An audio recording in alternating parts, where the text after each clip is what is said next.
जय बोलो देवादिदेव 1008 श्री भगवान महावीर स्वामी की जय जय जय। अहिंसा परमो धर्म की जय जय परम जय। पूज्य आचार्य गुरुवर श्री विद्यासागर जी महाराज की जय जय जय। पूज्य मुनिवर श्री प्रमाण सागर जी महाराज की, समस्त मुनि संघ की नमोस्तु। हमारे जीवन की दुर्बलताओं में एक बड़ी दुर्बलता है, वह है असंतुष्टि। दो तरह के लोग दिखते हैं, एक वे जो अपने स्थिति से संतुष्ट रहते हैं और कुछ वे जिनको किसी कार्य में संतोष नहीं होता।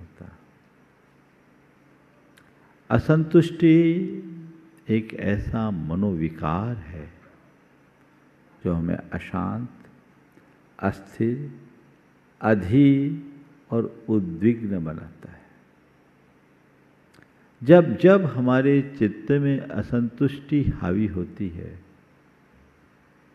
सब कुछ होने के बाद भी हमारा मन परेशान होता है। आज हमें अपने भीतर झांक कर देखना है, हमारी स्थिति क्या है। क्या मैं अपनी स्थिति से संतुष्ट हूँ? मेरे अंदर संतुष्टि है, मैं संतुष्टि की श्वास ले रहा हूँ?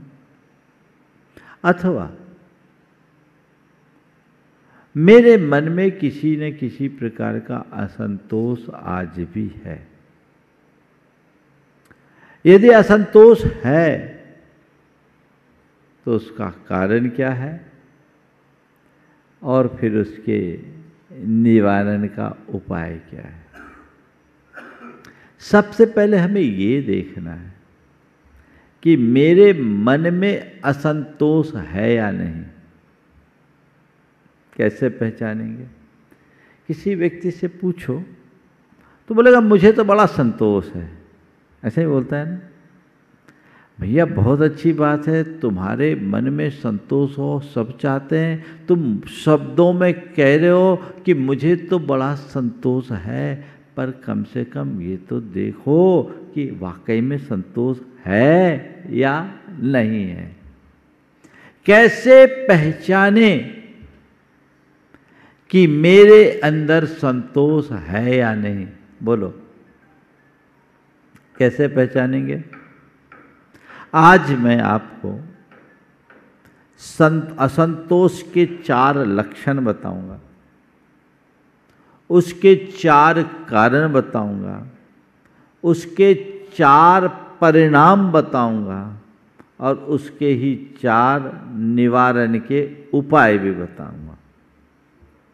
लक्षण, कारण, परिणाम और निवारण। कोई भी बीमारी है तो बीमारी को पकड़ने के लिए हमें इन सब बातों को देखना जरूरी है।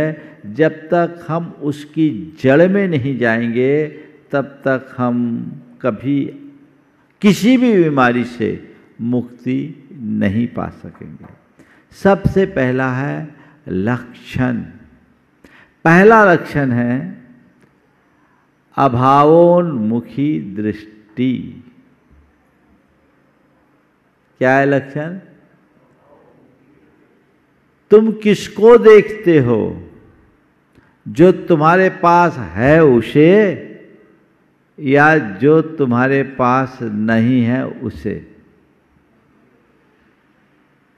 जो तुम्हारे पास है उसे देखोगे संतोष मिलेगा, और जो तुम्हारे पास नहीं है उधर देखोगे तो असंतुष्टि होगी।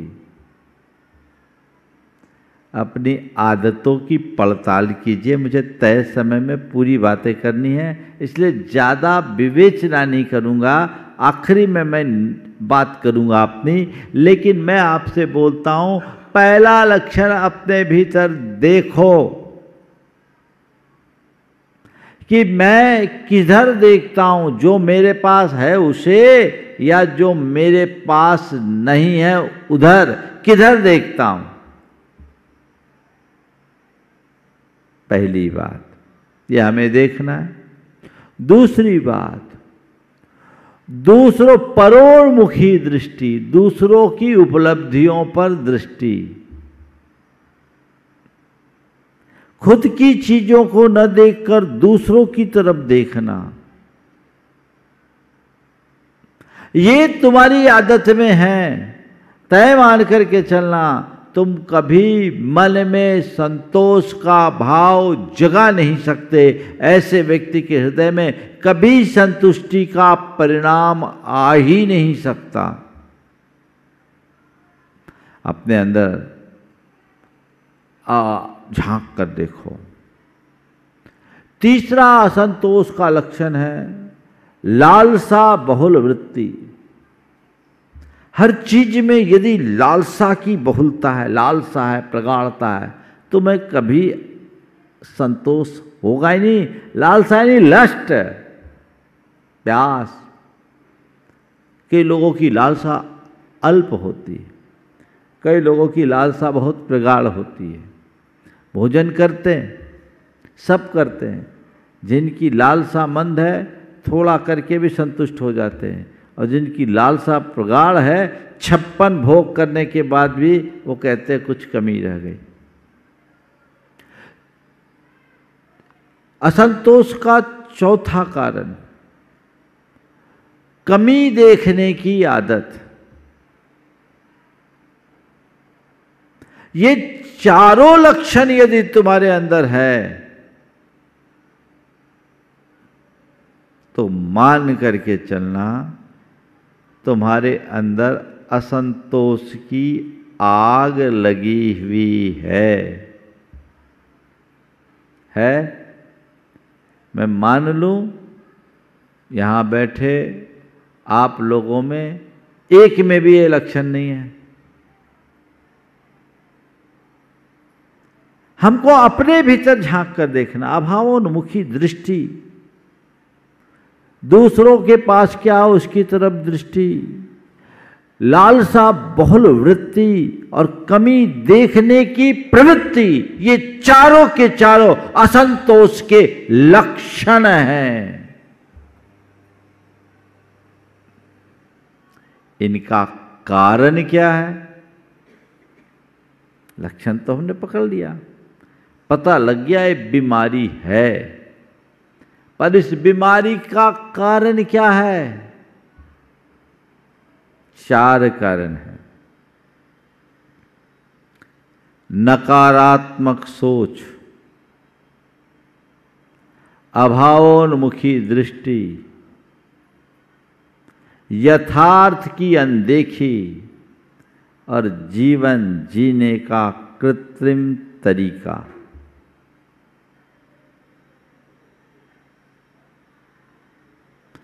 यथार्थ की अनदेखी, नकारात्मक सोच, अभावोन्मुखी दृष्टि और जीवन जीने का कृत्रिम तरीका, ये चारों ऐसे कारण हैं जो असंतोष को जन्म देते हैं। जिनके हृदय में असंतोष होता है वो जीवन के यथार्थ को कभी स्वीकार ही नहीं कर पाते, उसकी अनदेखी करते हैं। और जो यथार्थ को जानता है, मानता है, वो कभी इन बातों पर ध्यान ही नहीं देता। वो सोचता है ठीक है, संसार में जो भी संयोग है वो मेरे हाथ में नहीं है, मैं कुछ अच्छा करूं ये फिर भी मेरे हाथ में है, पर उसका अच्छा परिणाम मिले ये मेरे हाथ में नहीं है। मैं जो कर सकता हूं करूं, जो मिले उसमें संतोष करूं। यथार्थ को आप स्वीकार करते हो? बोलो, तुम किस विश्वास में जीते हो? मैं जो चाहूं वो मुझे मिलेगा, इस विश्वास में, या जितने मेरे अनुकूल होगा, जितना मेरे अनुकूल जितना संयोग होगा, जैसा संयोग होगा वो मिलेगा, उस विश्वास में। मैं जो चाहूं वो मिलेगा, और वो मिले, मिल जाए, ऐसी सोच और भावना जिनकी होती है उनकी चाहते बढ़ते जाती हैं, उपलब्धियां नहीं होती, परिणाम वो जीवन भर दौड़ते हैं, पहुंचते कहीं नहीं, दौड़ते ही जाते, दौड़ते ही जाते। उनको कहीं पहुंचना नहीं होता, परिणाम जीवन असंतुष्टि की आग में झुलसता रहता है। मुझे ये मिल जाए, मुझे ये मिल जाए, मुझे ये मिल जाए। भैया, संसार में कोई कल्पवृक्ष है कि जो तुम चाहो वो मिल जाए? तो महाराज फिर कोई एफर्ट नहीं करें। एफर्ट करो, पर एक बात सदैव ख्याल में रखो, मेरे हाथ में एफर्ट है, रिजल्ट नहीं। मेरे हाथ में एफर्ट है, रिजल्ट नहीं। मैं जितना अच्छा कर सकूं करूं, पर कोई जरूरी नहीं कि अच्छा करने के बाद भी मुझे अच्छा ही मिले। तो ठीक है, अच्छा मिले इसके लिए प्रयास करूं, कदाचित न मिले तो जो मिले उसे अच्छा मानकर स्वीकार कर लूं। संतोष का आधार यही है। कर्मण्येव अधिकारस्ते मां फलेषु कदाचन की उक्ति यही प्रेरणा देती है। हर व्यक्ति सोचता है जो मैं चाहूं वही हो, और जब चाहूं वो नहीं होता है तो बेचैन होते, है ना। चैन कब खोती है? तुम्हारे गले की चैन कोई खींच ले तो खोती है, लेकिन मन की चैन कब खोती है? जब अपनी चाह को बढ़ा देते हो और उसकी पूर्ति नहीं होती। जो मनुष्य जीवन के परम सत्य को जानता है,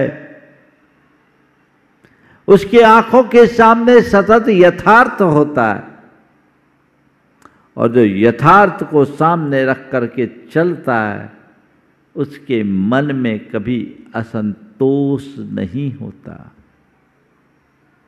तो पहली बात, यथार्थ की अनदेखी। समझ गए? दूसरी बात, नकारात्मक सोच।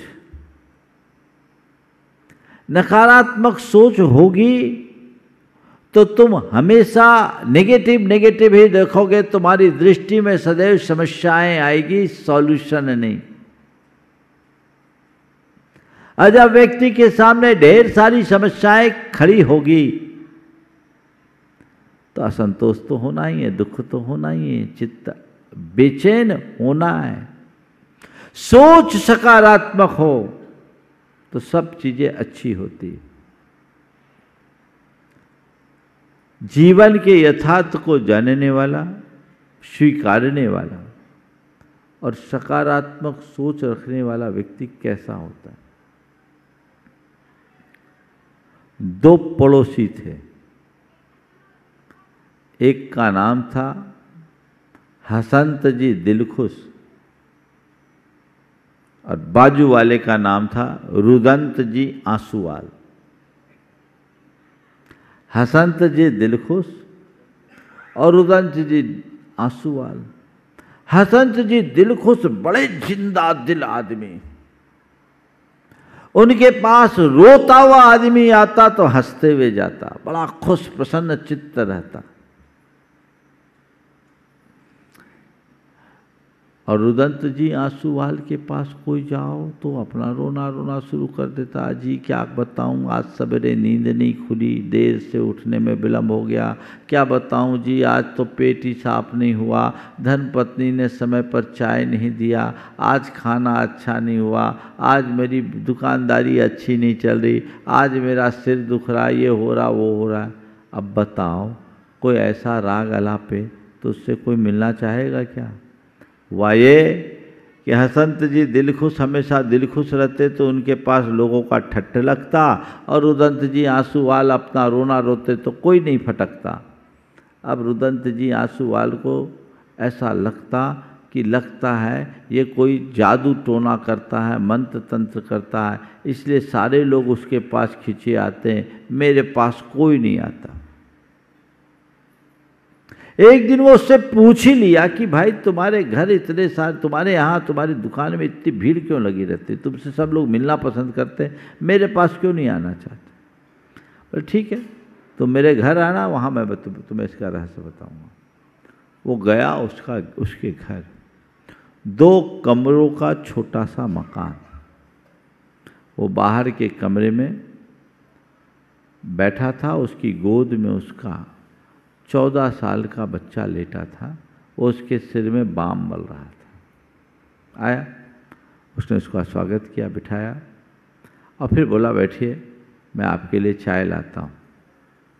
चाय लाने के लिए जब खुद जाने लगा, बोले क्यों, चाय आप खुद बनाओगे? बोले हाँ, घर में कोई नहीं है। बोले इसकी माँ है, पर वो काम नहीं करते। बोले नहीं, माँ तो है पर थोड़ी विक्षिप्त है, भीतर के कमरे में पड़ी हुई। बोले अच्छा, आपकी धर्मपत्नी इतनी विक्षिप्त है, भीतर के कमरे में पड़ी? बोले हाँ।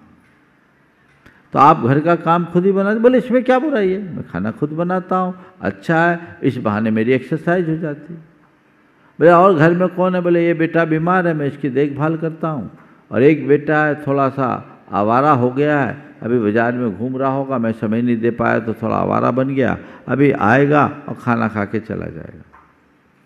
सामने वाले को बड़ा आश्चर्य, पत्नी विक्षिप्त, एक बेटा आवारा, दूसरा बेटा बीमार, और उसके बाद घर का भी पूरा काम करने वाला व्यक्ति दिन भर इतना खुश रह सकता है।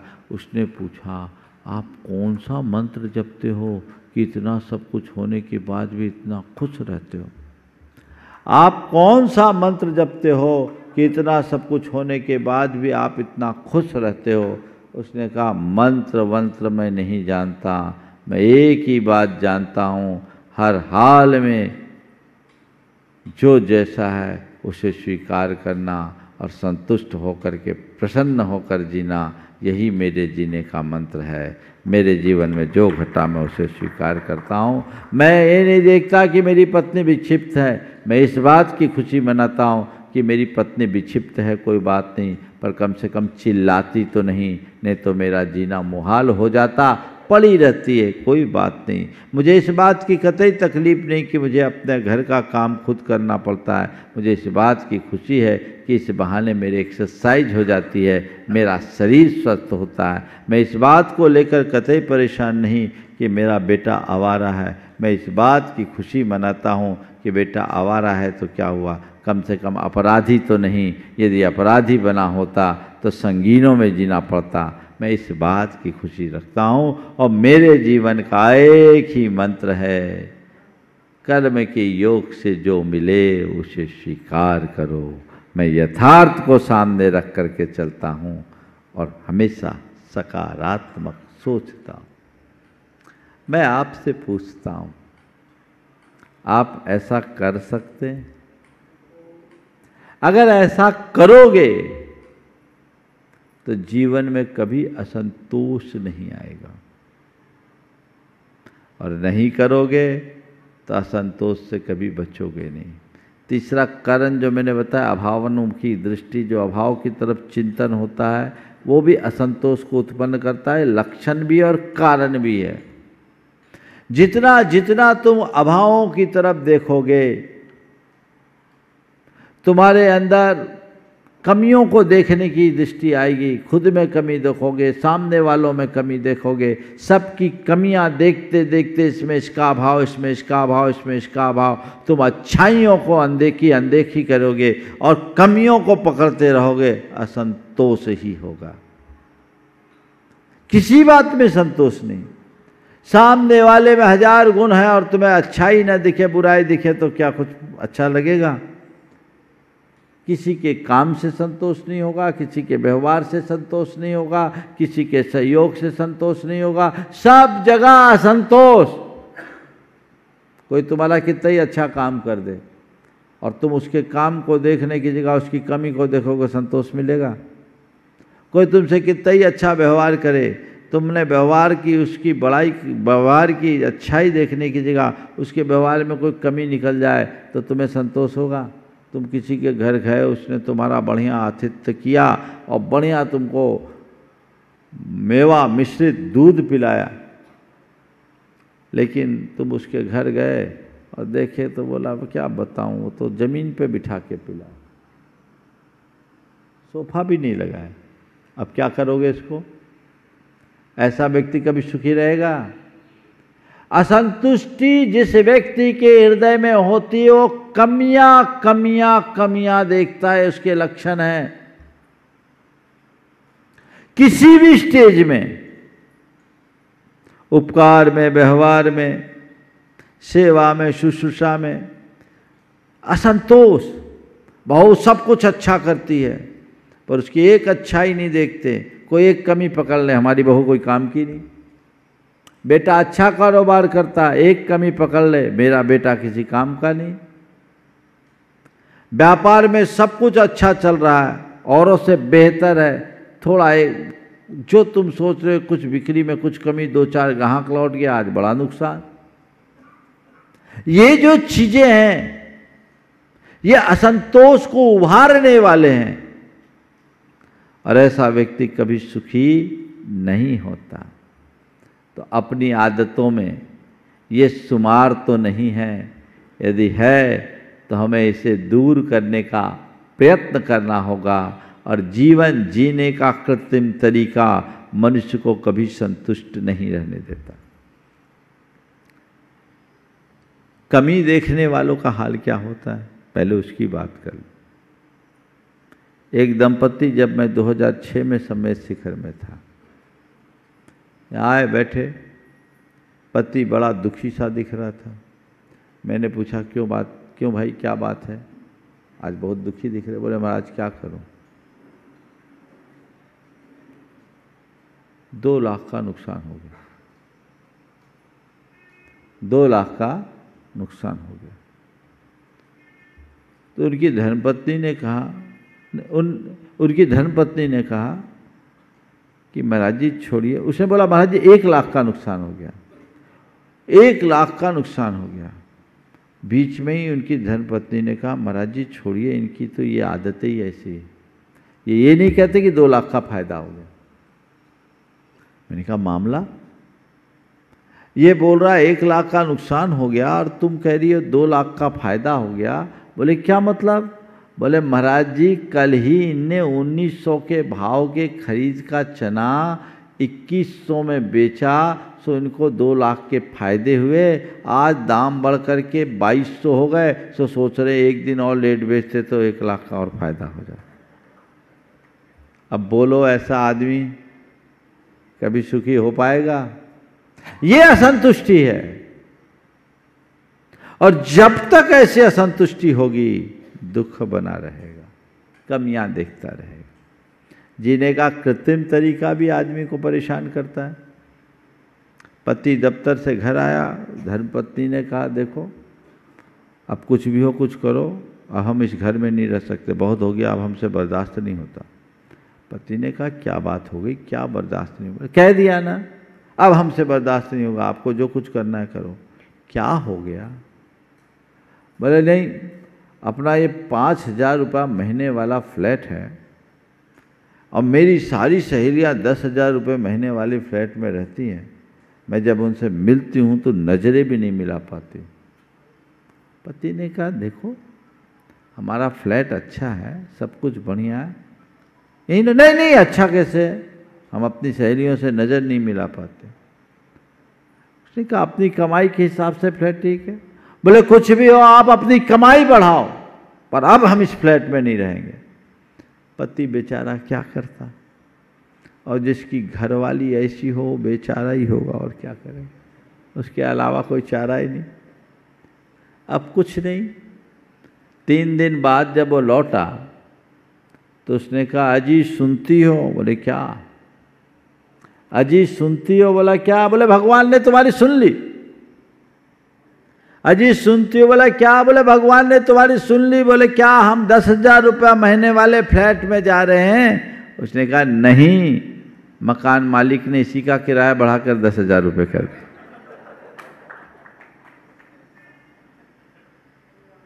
इसी का किराया बढ़ाकर 10,000 रुपया कर दिया। आज आप अपनी स्थिति को देखो, दूसरों से कंपेयर करते, दूसरों से तुलना करते, दूसरों के साथ होड़ करने की आदत रखते, उसके कारण व्यक्ति बहुत सारी कृत्रिमताओं को अपना लेता है जो जीवन को जटिल बना देता है, जिससे घोर असंतोष और अशांति उत्पन्न होती है न ये सब असंतोष के कारण? परिणाम, असंतोष के कारण अशांति होती है, अधीरता आती है, अतृप्ति आती है और आकुलता बढ़ती है। जब जब आपके मन में असंतोष आएगा, शांति खो जाएगी। होता है असंतोष के कारण मन बड़ा अधीर हो जाता है, बेचैन हो जाता है। जिस चीज के लिए, जिस बात को लेकर मन में असंतोष होता है, बस उसको पाने के लिए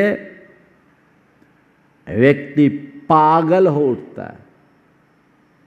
और जब तक असंतोष है, जिस व्यक्ति के हृदय में असंतुष्टि है, उसके अंदर अतृप्ति होगी, उसका मन कभी तृप्त नहीं होगा, चाहे उसको सब कुछ भी क्यों ना मिल जाए। होता है कुछ न कुछ, कुछ न कुछ, कुछ न कुछ, कुछ न कुछ कमी रह गई, क्योंकि कमी देखना असंतोष का लक्षण है।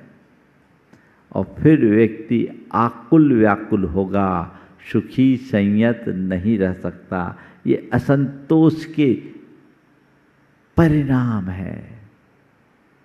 इनसे बचने के 4 उपाय अंत में मैं कहूँगा। चाहते हो कि असंतोष से बचूं, तो पहली बात, भावोन्मुखी दृष्टि रखो। उसे देखो जो तुम्हारे पास है, उसे नहीं जो तुम्हारे पास नहीं है। तुम्हारे पास 1000 है तो तुम 1000 का मूल्यांकन करो। सामने वाले के लाख को देखकर 99,000 के अभाव का दुख आमंत्रित मत करो। ये दिमाग से हटा दो कि किसी चीज के अभाव के कारण मैं दुखी हूं। अभाव के कारण कोई दुखी नहीं होता और सद्भावों के वजह से कोई सुखी नहीं होता। यदि अभाव, जिन चीज़ों के अभाव के कारण तुम अपने आप को दुखी मानते हो, थोड़ा जाकर देखो, उन लोगों के पास जाकर देखो कि जिनके अभाव में तुम दुखी हो और जिनके पास वो चीज़ें हैं, क्या वो सुखी है? एक भी मिलेगा? नहीं मिलेगा। दूसरी ओर, जिन चीज़ों के अभाव में आप अपने आप को दुखी महसूस करते हो, क्या हम लोगों के पास उनमें से एक भी है? तुम चाहते हो हमारे पास पैसा नहीं है, हमारे पास पत्नी नहीं है, हमारे पास बच्चे नहीं हैं, हमारा परिवार नहीं है, हमारा घर नहीं है, हमारी संपत्ति नहीं है, हमारी जायदाद नहीं है, इसलिए हम दुखी हैं, है ना? हम लोगों के पास उसमें से कुछ भी है क्या? बोलो, एक भी? तुम्हारे पास तो जिन चीज़ों के बारे में कुछ अंशों में वो है ना, हमारे पास तो वो भी नहीं है, तो हमें तुमसे ज़्यादा दुखी होना चाहिए। मानते हो? बोलो, क्यों नहीं है दुखी? क्यों नहीं है दुखी? बताओ। हम लोगों को भगवान ने कोई अलग व्यवस्था दे दी है क्या? बोलो, क्यों नहीं है दुखी? केवल इसलिए दुखी नहीं है कि हमारे अंदर अभाव के प्रति दृष्टि नहीं है, अभाव की अनुभूति नहीं है। अभाव दुख का कारण नहीं है, अभाव का एहसास दुख का कारण है। अभाव की अनुभूति दुख देती है।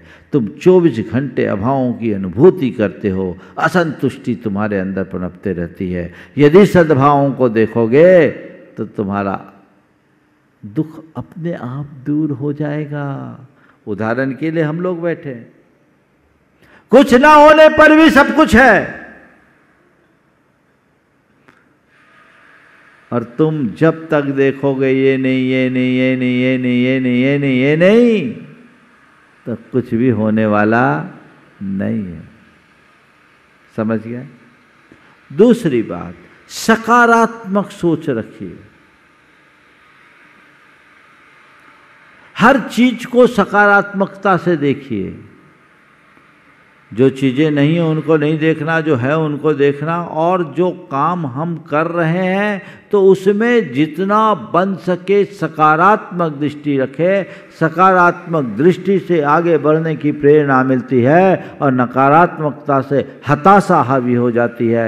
जिस मनुष्य के हृदय में हताशा जग जाती है वो जीवन में कुछ नहीं कर पाता, उसकी सोच उसे नकारा बना देती है। और जिस व्यक्ति के हृदय में प्रेरणा होती है वो प्रगति के सोपानों पर चढ़ता जाता है, आगे बढ़ता जाता है। सोच सतत सकारात्मक रखो। देखिए कैसी सोच होती है और व्यक्ति के अंदर संतोष कैसे होता है, सुखी कैसे होता है। एक दंपति अभी कुछ दिन पहले मेरे पास आए, उनका बच्चा डिसेबल था। तो और भी लोग थे, बच्चा देखा तो चलने फिरने में असमर्थ था, करीब 2.5 साल का बच्चा था। उसको शिखर जी लेकर आए तो किसी ने कहा, महाराज जी देखिए ना इनका कैसे पाप का उदय है कि ऐसा बच्चा हुआ। तत्क्षण उस बच्चे की माँ ने कहा, महाराज मैं इन्हें कैसे समझाऊं, मैं नहीं मानती कि मेरे पाप का उदय है इसलिए ऐसा बच्चा हुआ। मैं तो अपना परम पुण्योदय मानती हूँ कि मुझे कम से कम बच्चा तो हुआ। मेरे सामने की बात है। मैं ये नहीं मानती कि ये मेरे पाप का उदय इसलिए ऐसा बच्चा हुआ, इसे मैं अपना परम पुण्योदय मानती हूँ क्योंकि मुझे बच्चा तो हुआ। उन्होंने कहा, महाराज आपके प्रवचनों से हमने यही सीखा, कर्म का उदय है, ठीक है, हम लोग थोड़ी सेवा करेंगे और ये मानेंगे कि इतनी जितनी सेवा लिखा के आए करेंगे, आगे बढ़ेंगे, कम से कम एक बेटा तो है। क्या आप ऐसी सोच रख सकते हैं? सोच को सकारात्मक रखोगे सदैव सुखी बने रहोगे, और सोच को नकारात्मक बनाओगे असंतुष्टि, और असंतुष्टि जन पीड़ा को भोगने के लिए मजबूर रहना पड़ेगा। तो दूसरी बात क्या करना है? सकारात्मक सोच रखना है। तीसरी बात, अपने जीवन को आगे बढ़ाना है तो संयमी जीवन जीने का अभ्यास करना है। संयम का अभ्यास करो, संयम से आत्मनियंत्रण आता है और आत्मनियंत्रण से संतुष्टि प्रकट होती है। यथासंभव संयम रखो, अपने मन और इंद्रियों पर संयम रख करके चलो। और चौथी बात जो है वो यथार्थ को सामने रखो, कर्म सिद्धांत के दृढ़ विश्वासी बन करके चलो, तो जीवन में कभी किसी प्रकार का असंतोष हावी नहीं हो सकेगा और हम अपने जीवन का उत्थान कर सकेंगे। इसलिए सतत आज जिन बातों की बात मैंने आपसे सूत्रों में की है, यदि आप इन पर गंभीरता से विचार करेंगे, सुनिश्चित रूप से वह जीवन को बेहतर बना सकेगा। इसमें ही संतोष करें। समय आप सबका हो गया। बोलिए परम पूज्य आचार्य गुरुवर श्री विद्यासागर जी महाराज।